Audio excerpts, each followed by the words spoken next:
Assalamualaikum warahmatullahi wabarakatuh. Salam sejahtera.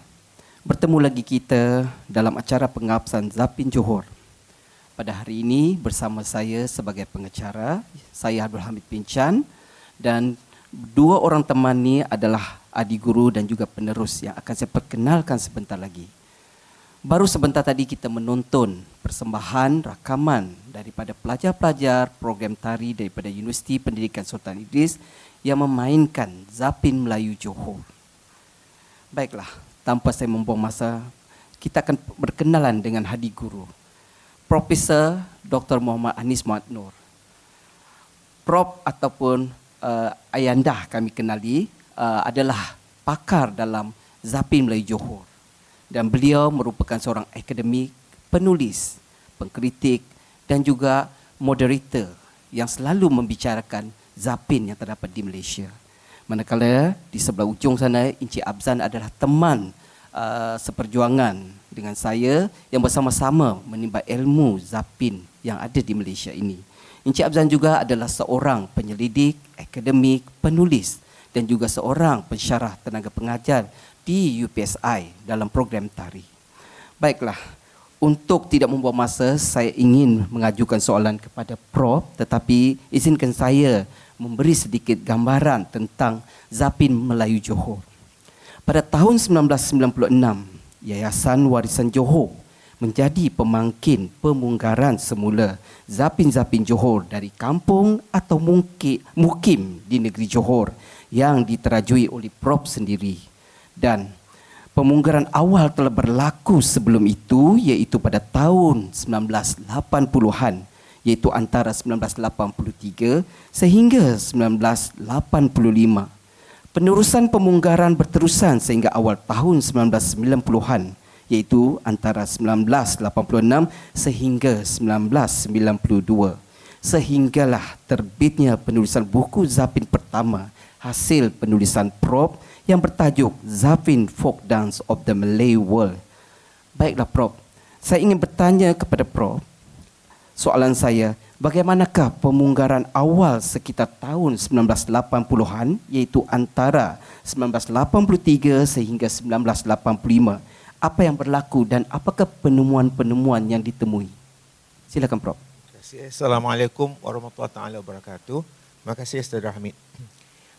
Langkah pertama yang saya alami dalam menemukan Zapin Johor pada awal 80-an itu adalah kerana saya telah diminta membuat sebuah koleksi dokumentari video Zapin Johor oleh almarhum Profesor Diraja Engku Aziz yang juga merupakan Naib Chancellor Universiti Melaya. Saya waktu itu adalah pensyarah muda di Universiti Melaya dan beliau telah meminta saya untuk turun ke Muar kemudian cari Saki-Baki Zapin Johor. Saya tak tahu apa maksudnya Zapin Johor tu. Saya tahu Zapin, tapi saya tak tahu ada Zapin Johor. Ketika saya turun ke Muar, kemudian saya turun ke Batu Pahat, baru saya sadar bahawa rupanya tradisi Zapin di Johor itu ada dua. Satu Zapin Arab atau dipanggil Zafin dalam bahasa Arab, kemudian satunya Zapin. Dan tidak disebut Zapin Johor, disebut Zapin. Dan saya dapati juga bahawa banyak juga perbezaan-perbezaan, banyak persamaan. Dan pada waktu saya telah menemui beberapa orang adik guru yang sudah almarhum sekarang yang membantu saya untuk melihat kepelbagaian Zapin-Zapin yang ada di daerah Muar sampai ke Batu Pahat. Itu pertama langkahnya dan situlah dokumentasi yang pertama. Dan dokumentasi itu juga membekalkan saya untuk mula memikirkan sama ada wajar atau tidak saya menjadikan Zapin Johor sebagai satu bahan pendidikan. Jadi itulah punca pertama yang tidak ada niat dan tujuan lain tapi semata-mata untuk meneliti, menelusuri sebuah tradisi yang pada saya sangat langka, yang tidak ada penerus, tidak ada ramai orang tahu.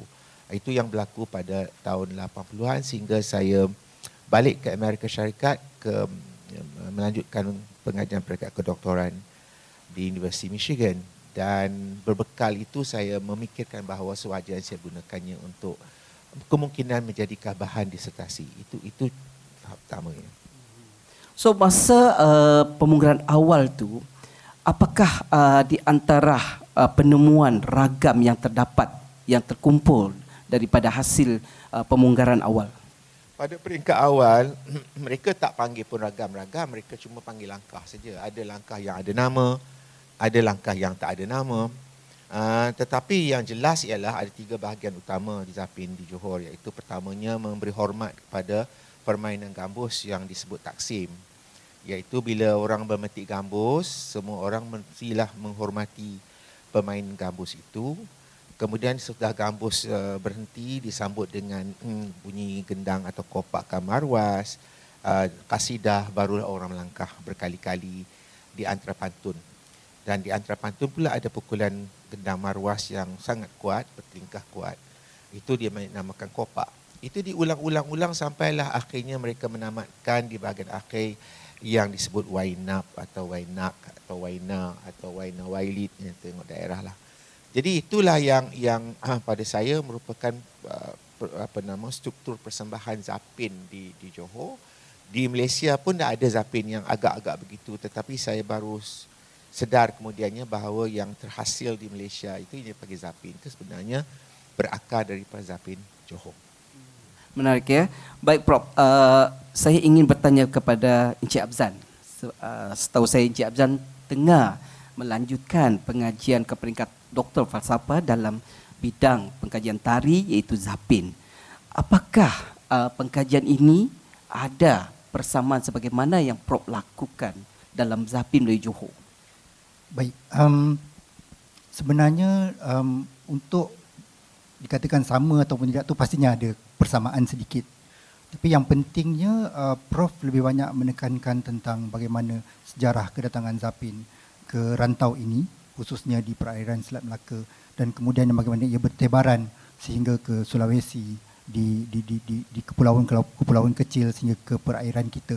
Tapi saya hanyalah melihat tentang bagaimana Zapin itu dimainkan oleh pemain-pemainnya, tak kira pemain muzik ataupun pemain tarinya di kampung, ataupun sama ada dituntun sendiri oleh orang-orang kampung, kerana permainan itu melibatkan keseluruhan orang kampung yang sedang berada di dalam event tersebut.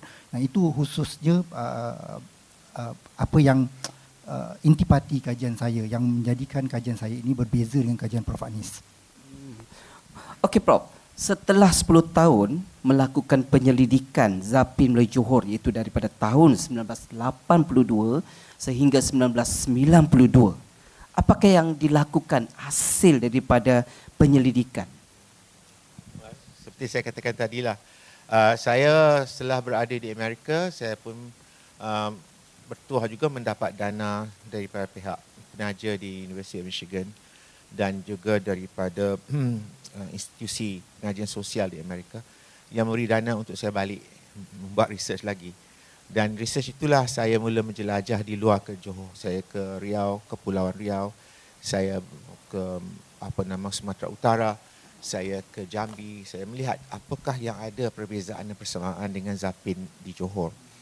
Itu kerana saya nak melihat sama ada tidak intipati atau kewacanaan ilmu untuk menjadikan sebuah disertasi. Alhamdulillah, setelah saya pulang 3 bulan saya merantau ke kepulauan-kepulauan, balik ke Johor, balik ke KL. Saya balik ke Amerika dan saya menulislah disertasi saya dalam tempoh 8 bulan. Kemudian saya mempertahankan disertasi, jadi keluarlah disertasi atau tesis kedoktoran. Yang bila mana saya balik ke Malaysia 1990, disertasi saya itu diangkat oleh University Oxford, penerbitan University Oxford untuk menjadikan naskah.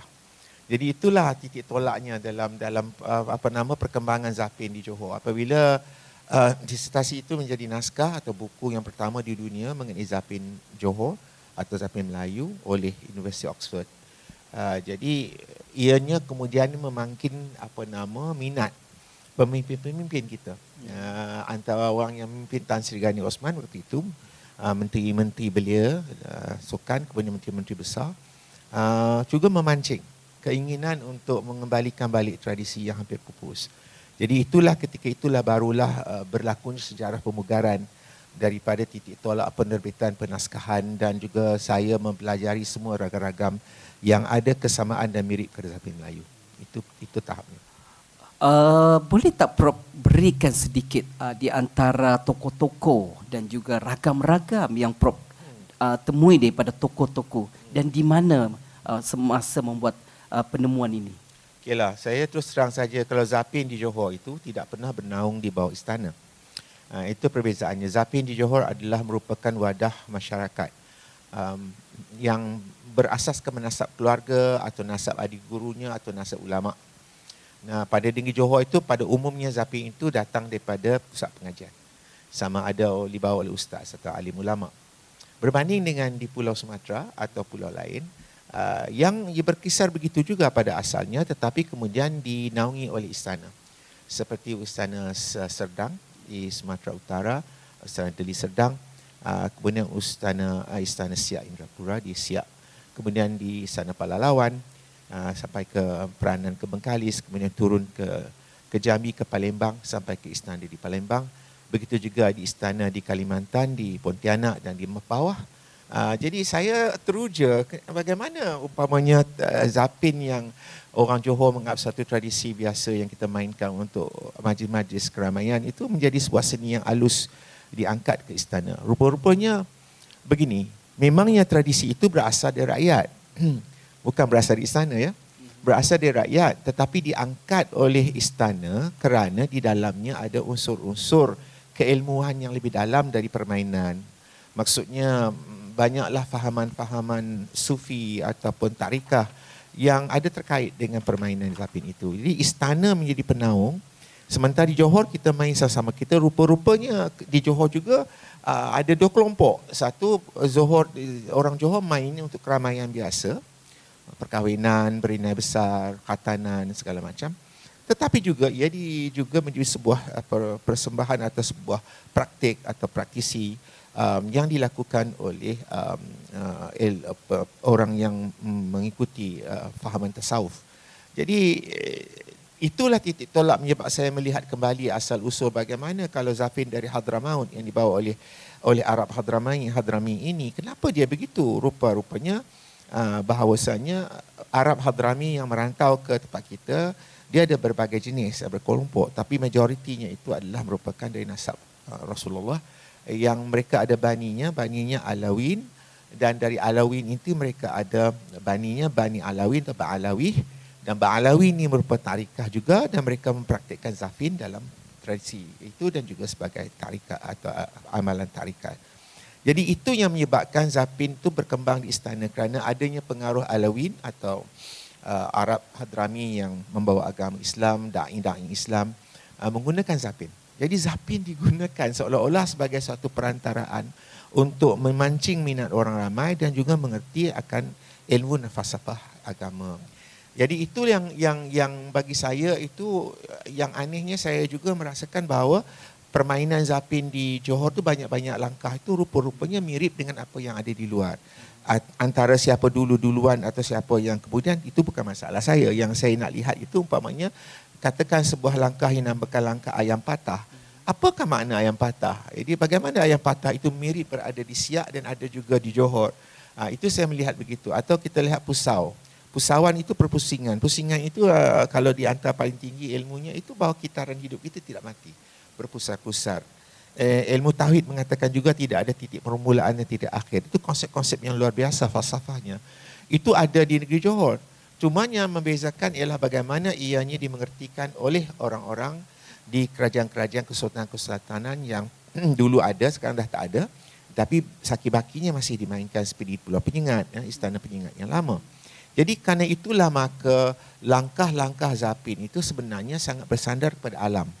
Alam itu yang memberikan pengiktirafan, alam memberikan impian atau sarana untuk melakukan langkah-langkah. Kerana dalam Islam kita tidak boleh menyamakan diri kita dengan apa pun replika atau representasi yang telah hidup. Jadi kepekaran atau kebijaksanaan orang-orang Johor ialah dia mengangkat alam kemudian membuat gerak langkah itu digunakan berulang-ulang kali secara mudah, main sebiasa. Dan adik-adik guru yang saya temui yang sekarang semuanya keramaian almarhum itu, semuanya mereka berada di kaitan dengan pusat pengajian atau mereka sendiri merupakan orang alim ulama. Jadi itulah yang menyebabkan orang tak faham bahawa warisan zapin Johor ini sangat luar biasa sekali. Jadi bila pemugaran kita buat tahun 96 dengan di bawah operasi kerajaan negeri atau bantuan kerajaan negeri Johor directly, saya langsung dengan minat daripada Menteri Besar dan kemudian diangkat oleh Yayasan Warisan Johor. Tujuan kita ialah untuk mengangkat kembali lah, kalau kita kata mengangkat kembali supaya orang mula sedar.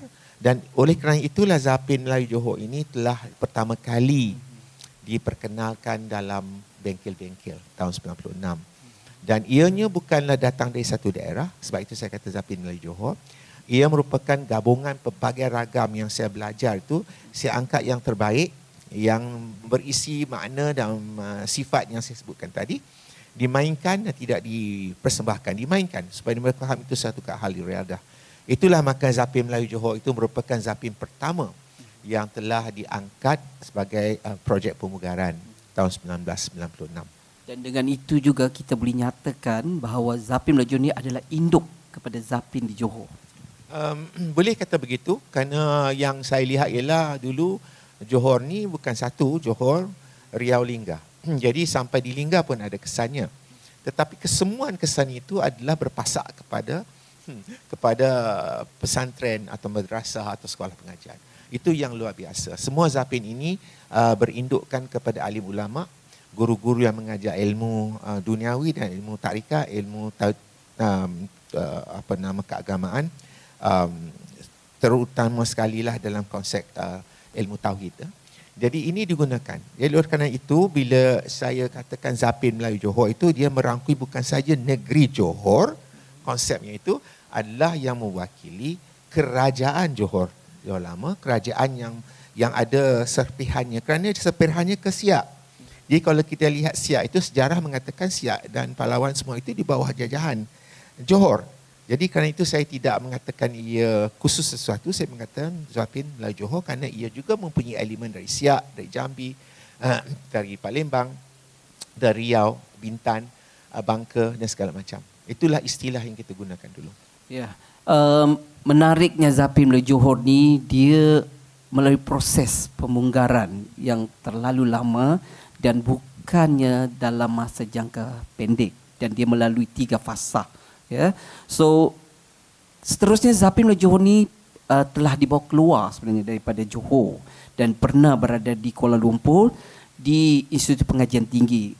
Kalau saya tak silap pada tahun 1970-an satu pertubuhan kesenian tari dan teater yang dipanggil Kesuma di Universiti Melaya, dan dalam era tahun 80-an ke 90-an repertuar Zapin Melayu Johor ni pernah dimainkan dalam kumpulan Kesuma.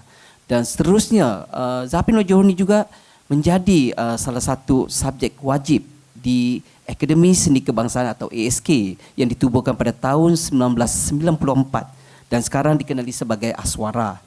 Dan Zapin Melayu Johor ni juga menjadi lagi subjek wajib di Universiti Melaya, iaitu di bawah Pusat Kebudayaan, di bawah program Jabatan Tari, di mana dia menjadi subjek wajib untuk dipelajari. Dan pada tahun 2013 Fakulti Muzik dan Seni Persembahan telah membuka satu program, iaitu program tari, dan di sinilah diteruskan lagi Zapin Melayu Johor. Dan keberadaan Encik Abzan adalah yang amat tepat untuk kita bertanya bagaimanakah penerusan Zapin Melayu Johor ni diturunkan dengan pelajar-pelajar di UPSI ini. Baik Jamil. Sebenarnya dalam konteks pengajian di institusi pengajian tinggi ni kita tidak ada satu subjek khusus. Seperti mana yang kita tahu, tak ada satu subjek khusus Zapin ataupun Zapin Melayu ataupun Zapin Johor atau Zapin apa sekalipun, kita tidak ada. Yang kita ada cuma tarian Melayu ataupun tarian rakyat supaya lebih generik dan kita boleh ajarkan pelbagai repertua ataupun genre yang pelbagai di dalamnya. Dalam konteks Zapin dan juga penerusan pengajaran kepada anak-anak murid di IPT, saya memilih untuk mengambil Zapin Melayu Johor sebagai bahan yang wajib ajar. Bukan pelajar wajib belajar, tapi saya yang mewajibkan diri saya untuk ajar. Kenapa? Kerana di dalam Zapin Melayu Johor ini, di dalam ke-23 ragam yang kita ada ni, kita boleh pilih dan kita boleh sesuaikan mengikut keadaan dan juga mengikut konteks kemampuan pelajar yang menari. So, jadi di dalamnya ada ragam yang rancak dan kemudian ada ragam yang perlahan dan ada yang halus, sehalus-halusnya sehingga sangat sukar untuk dilakukan. Jadi daripada 23 ragam ini, kita ajarkan kepada pelajar, mungkin tak boleh tamat dalam masa 14 minggu, dan kita juga tak boleh nak ajar Zapin Johor yang 21 sekarang ya Prof, 21 Zapin di negeri Johor, tak boleh nak ajarkan semua kepada mereka. Jadi apa yang kita boleh buat ialah kita ajarkan teknik Zapin Melayu Johor supaya apabila pelajar kita keluar daripada IPT kita, daripada UPSI, mereka dengan mudah sekali boleh menyerap teknik-teknik daripada Zapin negeri lain. Bukan sahaja daripada negeri Johor, malah Zapin di Perak, malah Zapin di Kelantan, Terengganu atau di Sabah ataupun di Sarawak sekalipun. Jadi penerusan ini, apa yang kita buat di IPT adalah kita ajarkan dalam bentuk kurikulum, walaupun dalam bukan subjek khusus, dalam bentuk kurikulum dan juga dalam bentuk ekstra kurikulum ataupun co-kurikulum, yang mana pelajar buat persembahan di luar, pelajar melakukan bengkel kepada anak-anak sekolah menengah ataupun sekolah rendah di luar, dan pelajar juga meneruskan aktiviti mereka sebagai tenaga pengajar mewakili UPSI untuk mengajarkan Zapin Melayu Johor apabila mereka telah tamat pengajian. Jadi itu antara strategi kita di UPSI, dan kita harapkan Zapin Melayu Johor yang dibawa keluar daripada konteks Johor di UPSI di Perak ini, kita dapat kembangkan di sini dan juga kita dapat bawa Zapin Melayu negeri Johor ke mata dunia. Saya ingin bertanya pada Prof balik. Setelah hampir lebih kurang 20 tahun lebih Zapin Melayu Johor ni berada di Kuala Lumpur, apakah pandangan Prof tentang Zapin di Johor yang kalau kita tengok dia ada lebih 23 ragam tetapi hanya dimainkan sebahagian saja. Malah tidak suku pun ada. Ya, itulah masalah kita selalunya. Seniman kita ni dia belajar dengan meniru sebenarnya. Kalau dia suka satu, dia tirulah. Tidak semestinya dia berilmu, mengetahui latar belakang. Jadi tujuan saya membuat program pengabsahan yang ini pun di salah satunya ialah kerana ia didampingi dengan penerbitan yang terbaru yang diharapkan akan dapat keluar dengan cepat supaya pembaca dapat memahami susu galur sejarah latar belakang Zapin Johor yang merupakan satu tradisi kacuan. Ini adalah merupakan genius orang Melayu lah, Johor, kearifan orang Johor, menyaring memilih yang terbaik daripada pengaruh Zapin Hadrami atau Alawin tadi yang mereka melihat tapi mereka tidak boleh bermain. Mereka bukan ahli bangsa atau Bani Alawin, tapi mereka teruja dengan itu, mereka mencipta begitu banyak sekali. Jadi bila kita lihat hari ini, sayang sekali ialah kita ada banyak pertandingan, banyak-banyaklah yang kita lihat. Zapin dulu tak ada sebut, sekarang dah jadi-jadi. Tetapi saya sepribadi sebagai orang yang memula memugar, membawa masuk, saya kadang sedih juga melihat bagaimana anak muda yang main tak tahu langsung apa benda dia asal. Kemudian berlakulah perubahan-perubahan, penciptaan baru yang buat dengan atas nama kreativiti atau kreativitas. Atas nama itu membebaskan mereka daripada ketradisian. Saya rasa telah sampai waktunya untuk kita semua sebagai pewaris tradisi yang sangat luar biasa memahami sebenar-benarnya apa itulah Zapin, apa itu Zapin Johor, apa itu yang ada. Dan video ini yang kita rakam ini juga ada sebahagian darinya supaya bukan saja mereka dapat membaca tapi mereka dapat melihat contoh. Dan saya menambah bahawa hari ini kita betul dapat bersama dengan pelajar-pelajar Universiti Pendidikan Sultan Idris yang sudah mahir sekali memainkan Zapin Johor dan juga dibimbing oleh saudara berdua. Saya sangat mengharapkan sekurang-kurangnya universiti ini menjadi pusat tempatnya di mana rojokan tentang Zapin Johor itu dapat dilakukan di peringkat pengajian tinggi. Dan dengan itu saya sangat berbanggalah dapat bersama-sama melihat bagaimana rakaman itu. Itu harapan saya. InsyaAllah.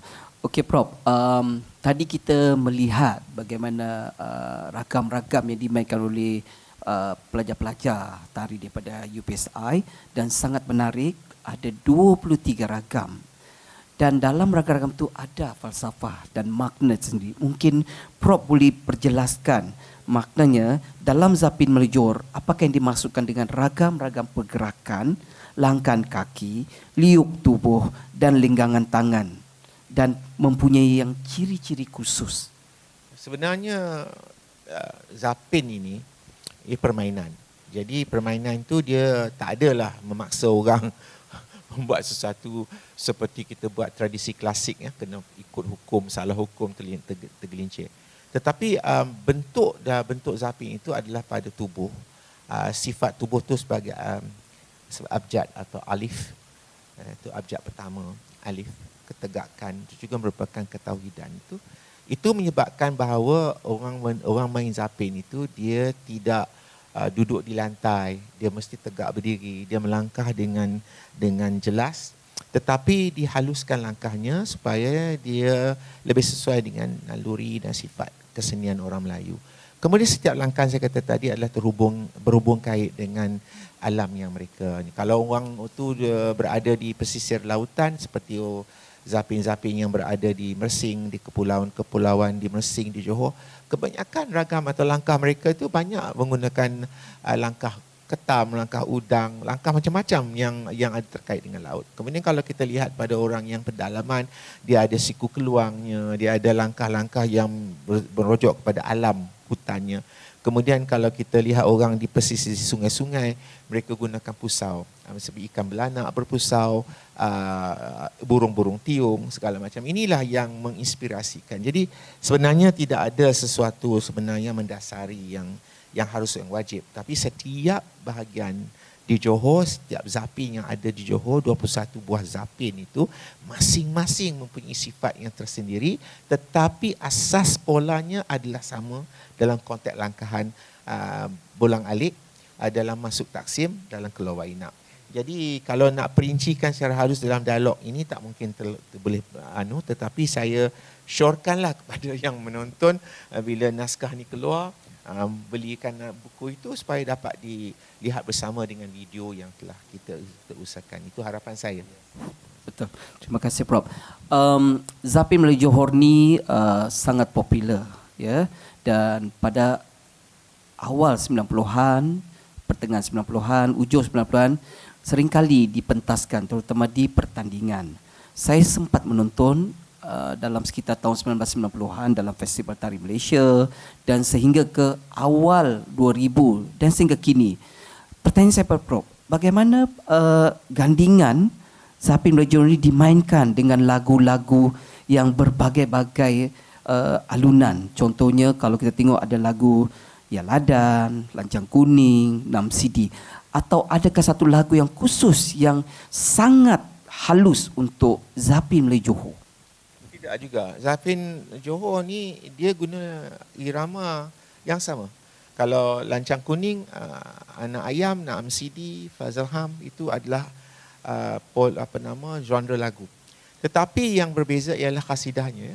Bahawasanya pantun-pantun itu pada daerah tertentu dia berbeza sedikit. Bayangan dan maksud itu boleh berbeza. Ada juga lagu-lagu khusus ciptaan daerah seperti lagu Kucing Kurus di Mersing dan lagu Asam Payah yang dimainkan di Tenglu dan dimain di Endau.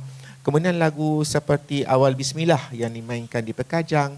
Kemudian adalah lagu-lagu lain yang tersebar dan itu membezakan bagaimana lagu-lagu di daerah itu dibangunkan berdasarkan kepada bentuk dan sifat zapinnya. Tetapi kalau secara generik, memang lagu 4 lah, lagu Anak Ayam, Lancang Kuning, Faizal Ham, Naam Sidi. Ini lagu-lagu yang umum dimainkan dan kasidahnya boleh berbeza-beza.